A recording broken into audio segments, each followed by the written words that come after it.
Representatives of the organization here with me in the studio of Lok Sabha television, Mr. S. Sriram, Pratima and Akram Pasha. Mr. Sriram, over these last 5 years you have accumulated a fair amount of experience on how to strengthen health-seeking behavior among commercial sex workers, how to meet the challenges, the social challenges, to deal with, discrimination within a community, how to deal with centuries-old prejudices. What are the most important lessons that you think you need to impart to other organizations? And what, according to you, are the most important sort of experiences that you need to share, which perhaps could be replicated by other organizations, other NGOs in other parts of India, other parts of the world? To begin with, there is the entire approach towards HIV prevention, especially among sex workers. The first aspect of it is, if you are looking at it as people who need to be beneficiaries, who need to receive services, or who need to be rehabilitated and moved away from sex work, is one aspect of the way people work. But in Mysore, the way we look at it is, they have chosen this as a livelihood. We respect them for that. And then we need to look at sexually transmitted infections and HIV as an occupational hazard.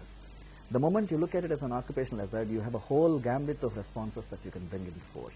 From a personal safety, I can draw parallel to someone working in a mine where he wears a helmet for a personal safety, and then he has some enabling environment in terms of ventilators and other stuff, and he has laws that govern any accidents that takes place. So if you look at these three environments, on the personal safety, I would look at use of condoms, coming regularly for health checkups and things like that, as the personal safety aspect.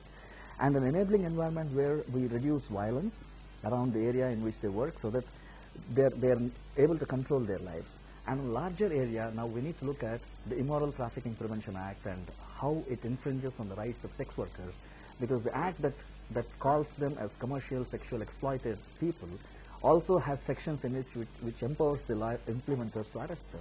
So you have the dichotomy, so we need to address those things. Please explain this in slightly greater detail. At the end of the day, this is a channel, yes, which belongs to the lower house of parliament, the Lok Sabha. The Lok Sabha in the world's largest democracy. You're a lawyer. What do our lawmakers need to know?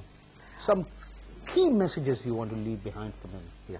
The basic key message I would like to look at is, any change in the current law, there needs to be a consultative process with the community of sex workers, because they can tell you what exactly hurts them and where it hurts them.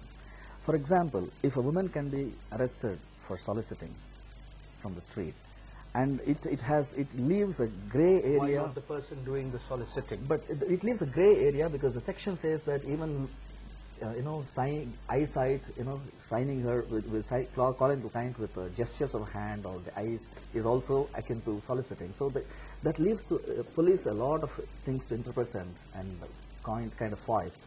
Majority of the cases that the women are arrested are not necessarily as if they have been caught red-handed. It is basically because they have been branded, they are recognized by the police as sex workers on the beat, and so they are arrested, not because they are doing it at the point of time of arrest.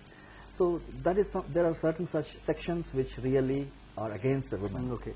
I'm just going to come back to you. And the uniqueness that we were talking about is that we try to facilitate a process where the NGO or people like us who are not from the community do not control the entire operation. There is a need for people to know that they have to let go and trust the inherent capacities of sex workers to carry on from where we leave them.